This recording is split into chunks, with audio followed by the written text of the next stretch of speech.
نر جانور کے دودھ پینے کے حوالے سے پوچھا گیا ہے، تو جہاں تک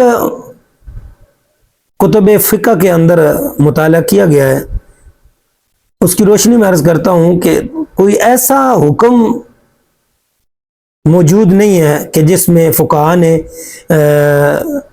یہ حکم لکھا ہو کہ نر جانور کا دودھ جو ہے وہ حرام ہے۔ جہاں چیزوں کے حرام یا مکروہ ہونے کا بیان کیا گیا اس میں قطعی طور پر یہ حکم موجود نہیں ہے کہ دودھ نہیں پیا جا سکتا، بلکہ یہ حکم ضرور موجود ہے کہ جن جانوروں کا گوشت کھانا حلال ہے ان کا دودھ پینا بھی حلال ہے۔